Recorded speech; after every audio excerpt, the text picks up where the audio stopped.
Hello everyone and welcome back to another Wizard101 video. Today, you clicked on this video because either A, you want to know how long this game is before getting into it, or B, you're already into it and you're like, how much longer do I have left in this game? And the answer is going to be probably quite a lot depending on where you are. So today, I want to talk about basically how long is Wizard101 in its entirety. From front to back, if I just sat down and played it, how long would it take me to beat? Now, first off, there's a few kind of things to know about how I did this. First off, I listed the quests from the mob fights, the defeat and collect quests, and the boss fights. I listed the total amount, and then I estimated about how long it would take. Now, how I estimated it is I took my own times based on right now, and then I adjusted for either people playing slower than me because I've been playing for, 15 years, or people playing on console, which is also going to slow it down, and I added a few hours to each world and kind of guessed based on that. There are some worlds that you are going to complete faster than me. There are some that you're going to complete slower than me. It really depends on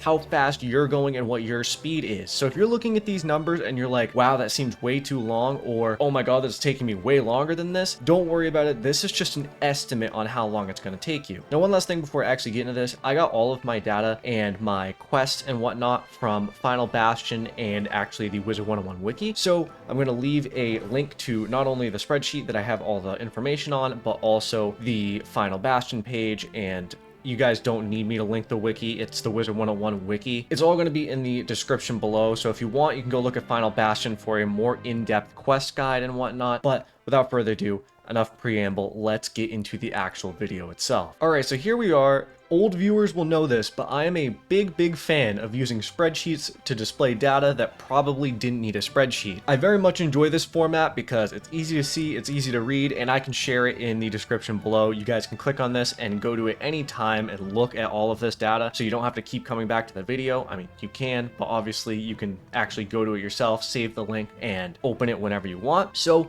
let's get into it. Let's start with Arc 1, how long this is going to take. Now, Wizard City itself isn't that long, and I would say on average it probably takes about an hour and a half. There's 39 quests, 10 of those are mob fights, 8 defeat and collects, and 6 boss fights. Now, Wizard City, this isn't including Crab Alley and Colossus Boulevard because those are side areas. If you added both of those, it would probably add an extra hour to the time, but this is just all of the main quests as is. I would say an hour and a half is honestly a little generous. Most people could probably complete it in less than that, potentially even around an hour if you're good enough or fast enough at the game. Next up is Crocotopia, which has significantly more quests than Wizard City, with 65 quests total, 6 mob quests, 7 defeat and collects, and 36 bosses. So obviously that is a massive jump in bosses from Wizard City. I would say Crocotopia takes on average about 3 hours to beat. I've beaten it in faster, I've beaten it in like 2. I'm sure some people could probably even beat it faster than that if they really wanted to, and some people might take a bit longer. It might take you like 4 hours to beat. But I would say 3 hours is a good median zone on average for Croc. Marleybone is actually slightly shorter than Croc quest-wise. There's 50 quests, but there's many more mob fights. There's 24 compared to Croc 6. There's only 2 defeat and collects compared to the 7, and there's a bit less boss fights at 22 compared to the 36 of Croc. Now, I would say that on average, this will probably average out with Croc. It's probably going to take you about the same amount of time to beat Marleybone. In my most recent Death Let's Play video, it took me 3 episodes to beat Marleybone, and they were around an hour each, which is around 3 hours. You could probably beat it faster if you're questing with someone, or you could beat it slower if you struggle with big tower fights like Big Ben.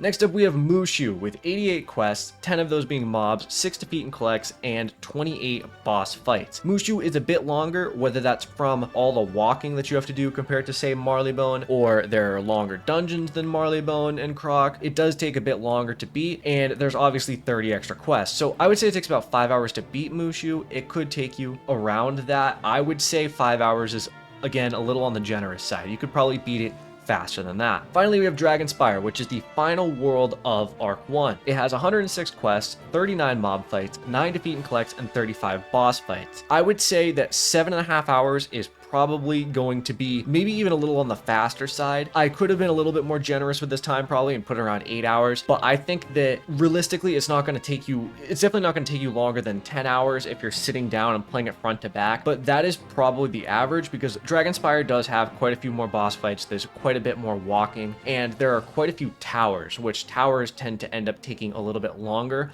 when there are mob fight after mob fight, finally the boss fight. Now, with all of that added up, it takes about 20 hours to beat Arc 1. Now, as I've said in past videos, I've said that you could beat it in 12 hours. That was being insanely fast and not really counting for the fact that console is probably going to be slower anyway, whether that be from the current lag problems or from people not really knowing what they're doing and you joining other people, or even just soloing and console being slower in general. I think 20 hours is a much more fair estimate on how long it would take most people to beat Arc 1 right now on console. Personally, I would probably say it's a bit slow, but most people is probably going to take around that, give or take. Arc 1 is probably the fastest of the 4 arcs, and obviously that's because it's the first one, and the quests are a bit faster in general. So 20 hours for Arc 1, not bad.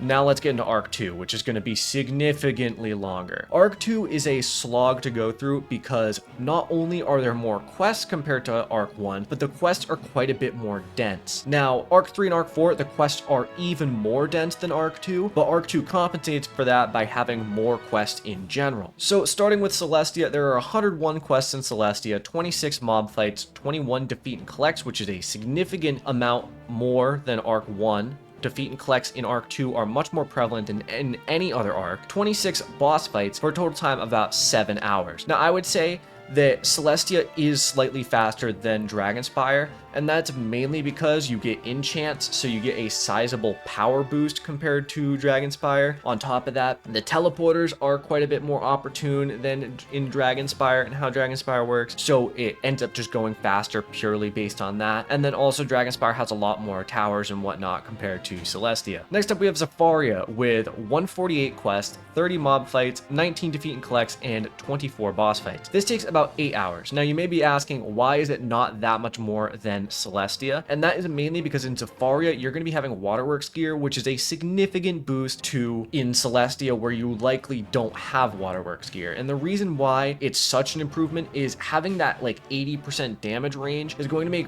boss fights so much easier than in Celestia. So it'll end up speeding up a bit, but in Avalon, things are going to start slowing down a bit because Avalon has 161 quests, which feels even longer than Zafaria, despite only being like 10 more. It feels even longer. 17 of those are mobs, 26 defeat and collects, and 43 are bosses. So there's a lot more bosses, and the reason why it feels so much longer is that these bosses are starting to get into the 12,000 health range, which compared to Zafaria, where they only have like 7,000, it is quite a jump. So that's going to make Avalon take about 12 hours to beat. And honestly, this might be a little bit fast even. I think for some people, it could take an upwards of like 14 to 15 hours to beat. Next up, we have Azteca. And if you haven't heard the horror tales of Azteca yet, Azteca is a long world. It has 197 quests, 48 mob fights, 25 defeat and collects, and 57 bosses. Now, the reason why Azteca feels so long is that all of these bosses have 18 to 20,000 health, which is a lot. Also, by this point, you haven't really gotten a gear upgrade in like about 20 to 30 levels,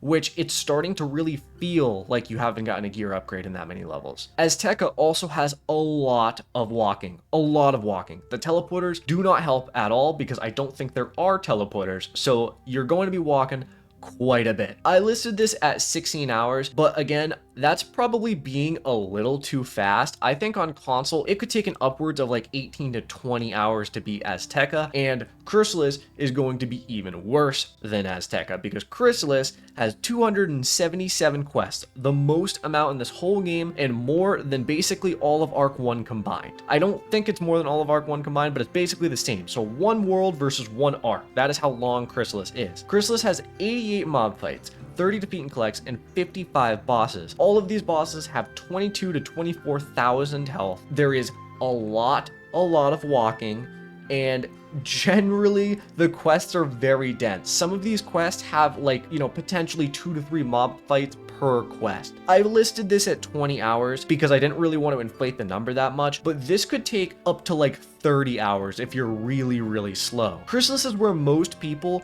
probably take a break from the game for a while because Chrysalis is long. If you're ever going to buy a world elixir, which they don't currently have in console, I don't think, but they'll probably add them later, Chrysalis would be the world I would recommend spending one on. Obviously, you should beat it once first just to experience the world, but Chrysalis is a long, long world. Now, Arc 2 in total, I have at 63 hours, which is 3 times longer than Arc 1. I would say that that's pretty fair. It could go potentially upwards, up to like 70 to 80, depending on how long Azteca and Chrysalis take you, but I think that this is pretty fair, and for the first 3 worlds, like Celestia through Avalon, that's about pretty accurate to how long it's going to take. Again, I added like an extra hour to these compared to PC. I could probably beat Celestia and Zafaria in 6 or 7 hours on PC. On console, it's probably going to take a bit longer, so I added a little bit extra time to it, and I think that that's a fair summation of Arc 2. Next up, we have Arc 3, and Arc 3 did an amazing thing in this game where it reset. Now, the reason why it feels so good is because after Chrysalis with 277 quests and Azteca with 197, which is for a total of almost 500, it's around 450 quests, this feels great because Arc 3 in total only has about 300 quests, so it's like barely longer than Chrysalis as a whole, and also the boss fights got significantly easier. Most bosses only have around probably 7,000 health at this point, some lower, some a little bit higher at 10,000, but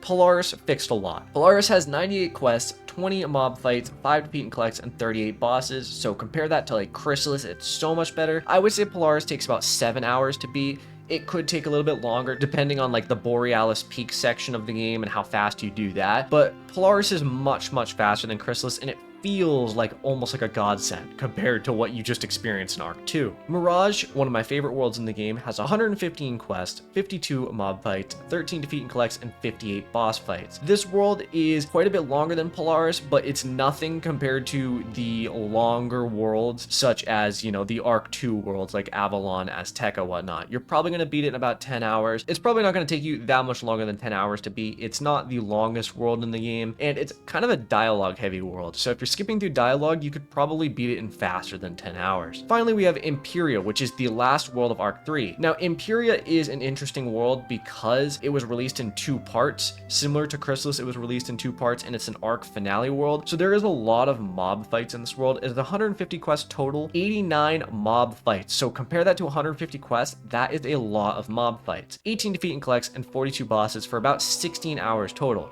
Now again, it was released in 2 parts, so it's technically 2 8-hour worlds rather than a 16-hour world, but I just kind of summed it all together into 16 because it is one world. Do keep in mind it was released in 2 parts. Now Arc 3 in total is 33 hours, so I would put it at like it's half of Arc 2, which is about accurate because Arc 2 is very, very long. Arc 3 feels like a very refreshing kind of only 30 hours. It's going to be much faster. By this point, you have Darkmoor gear, which is going to speed up questing quite a bit because you're having in the 100 to 130 damage range. It's going to be quite a bit easier. Okay, now we get to Arc 4, and Arc 4 is where things start getting a bit interesting because the quests are less in total than Arc 3 and Arc 2, but the quests are significantly more dense. I'm talking some of these quests have 3 mob fights in a row in one quest. So it looks like, Caramel only has, say, 88 quests compared to, Polaris's 98. But if you look, the mob fight total is 70 compared to Polaris's 20. So it ends up adding up to be much longer than most of the Arc 3 worlds because of this. And all 4 of the Arc 4 worlds tends to have this issue, is that there is a lot of mob fights and it's very dense. So starting off, we have Caramel at 88 quests, 70 mob fights, as I mentioned, 7 defeat and collects, and 15 bosses. So it's a very mob fight heavy world, and I would say it takes about 10 hours to beat. 10 hours is a pretty kind of slow time even, because on PC, I beat it in about 7 to 8 for the first time when I was kind of going through it with my friend. I would say that 10 hours is like probably on the longer side it would take you to beat Caramel, and you're not going to take that long most of the time. Next up, we have Lemuria at 101 quests, so it is the longest Arc 4 world, 63 mob fights, 13 defeat and collects, and 21 bosses. This, I will say, is probably going to be the longest Arc 4 world, and I do think it suffers because of that. I would say it takes about 16 hours to beat, but 101 quests, and they are pretty dense and a lot of walking in Lemuria, so this world's probably going to take you a while. Novus has 88 quests, 72 mob fights, 4 defeat and collects, and 19 bosses. So it is the most mob dense world in Arc 4, and it takes about 14 hours to beat. It is a bit longer than Caramel despite being the same amount of quests, and I think the reason for that is purely just because there is a lot more to it. Like, the quests are a bit denser than Caramel, and there's a bit more walking compared to Caramel, so it does really tend to add those hours, and it does tend to be quite a bit more difficult than Caramel, because Caramel only has like 3 difficult fights versus Novus having like 4 to 5 difficult fights. Honestly, the final fight of Novus alone, the Aeon of Atavis, probably takes about 30 minutes to an hour of this time, depending on how well you know the cheats and how well you can actually beat it. That is kind of like, to sum up Novus, that's why it's so much longer, because there are those difficult fights throughout. Finally, we have Wallaroo, the newest world in Wizard101. It has 83 quests, 62 mob fights, 6 defeat and collects, and 21 bosses. I put this at 12 hours. Personally, I think you could beat it in 10 if you really, went for it. And if you have questing partners, it'll probably take you even faster. The hard part about Wallaroo is that there are 5 separate solo fights with Urk bosses that tend to take probably 20 to 30 minutes each, depending on how well you do. For a new player, it's going to probably take about that. If you know the cheats, it's probably going to be a bit faster. You could do them in 10 to 15 minutes, but I digress. In total, Arc 4 takes about 52 hours. This is probably pretty accurate for most people. It might be a bit slow. You could probably do it in 40 hours if you're really, really fast. All right, next up after Arc 4, we need to mention Selenopolis and Arc 5. This is future Noah realizing that he completely forgot to do Arc 5 before this, so I'm gonna have to go back and record the final sections of this video because I am stupid. Anywho, Arc 5, Selenopolis after Wallaroo. This is required to start Arc 5 and to get Darkmoor, which is going to be the next world released in November. Selenopolis is 32 quests long, 26 of those being mob fights, 2 defeat and collects, and 19 bosses. I listed this at 6 hours. Now, this could probably take you longer than this. It could take you, 8 to 10 hours if you're going real slow, but I don't think that this is that fast of a time. Selenopolis isn't that long of a world. Again, it's only 30 quests long. The reason why it takes so long is that these bosses toward the end of the world are quite a bit more difficult than most bosses in this game, especially like the bard fights might take you a little bit longer. I would say 6 hours is a pretty good summation. It might take you 7 to 8, but that's decent enough for what it is. For the final section here, we have side worlds and dungeons. Now, side worlds I included because most people are probably going to want to do them. So I included Wisteria, Grizzleheim, and Wintertusk. Wisteria is very fast. It took me an hour and 10 minutes to solo it on my death in my death Let's Play I did recently. And it's only 38 quests with 6 mob fights, 2 defeat and collects, and 4 bosses. So it's a lot of walking, but realistically, it's going to be very, very fast. And if you're questing with someone else, you could probably do this world in 40 to 50 minutes. Grizzleheim is next. It takes about 3.5 hours, I would say, as 68 quests, 15 mob fights, 11 defeat and collects, and 31 bosses. And most of this, probably about half actually, is all Ravenscar. So keep that in mind. Grizzleheim is honestly not that long, but Ravenscar is. Ravenscar takes you like an hour alone. Even if you're boosting yourself with another wizard or, you're being carried through it, it's still going to take you a while. Grizzleheim ends up being about probably 3.5 hours. And then Wintertusk finally is at 51 quests with 5 mobs, 6 defeat and collects, and 20 bosses. Now, the reason why this ends up taking longer than Grizzleheim anyway is that Wintertusk is actually a very difficult world, especially for the level you're going to do it. Most people do it around level 40, which is, in Dragonspire range of worlds, but the enemies have like 5,000 to 6,000 health, which is like Zafaria level. So it tends to be quite difficult for the level you tend to do it. So it takes a bit longer because of that. 4 hours might even be a bit fast. I would say Wintertusk could take you in upwards of 5 hours to do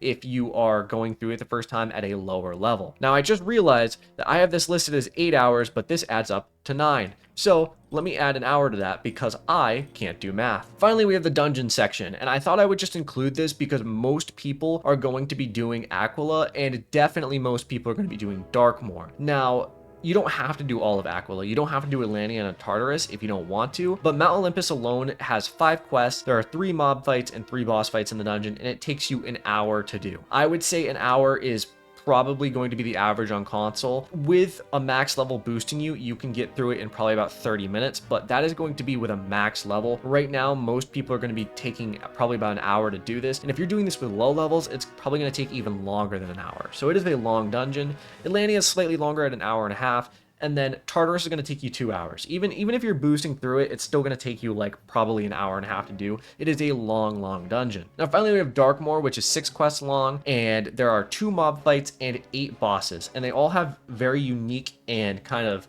not difficult cheats, but they are more difficult than what you've experienced up until this point. Darkmoor is going to take you 4 hours to do the first time, probably. It might take you slightly longer, it might go slightly faster depending on what group of people you're with, but I would say that's about good for what it is, and it'll probably take 8.5 hours to do all 4 of these dungeons. You don't really need to do all of them, as I mentioned, but I thought I'd include them because most people are probably going to end up doing them. Alright, so now we've talked about all of the arcs, all of the world, some of the side dungeons, some of the side worlds, whatever. How long does it take to beat Wizard 101?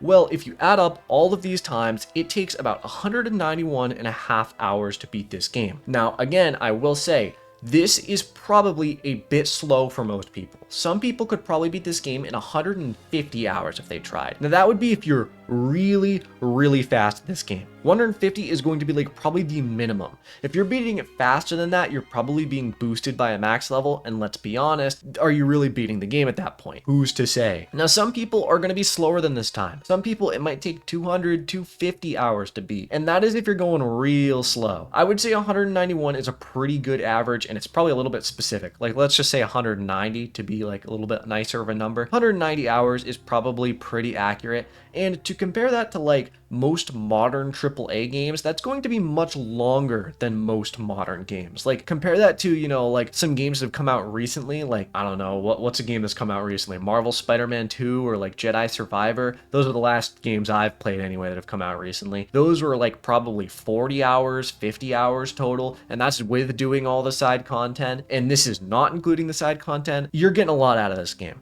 So realistically, this is a long game, and I hope that this video helped you find the answer to how long the game is. It might help you decide whether you want to play or if you want to keep playing, or maybe, you know, like you're like, oh, this is a lot of game, I don't want to do this, and then you decide to leave. So let me know in the comments if this helped you, and if it did, make sure to drop a like, hit the sub button. I would appreciate that. If not, that's fine too, whatever. I appreciate all of you tuning into all these videos, and I got more videos to record because I am going to be playing Pokemon for the next 3 days when Legends EA comes out. So I'm pre-recording some of these now. So hope you all enjoyed. I'll see you guys in the next video.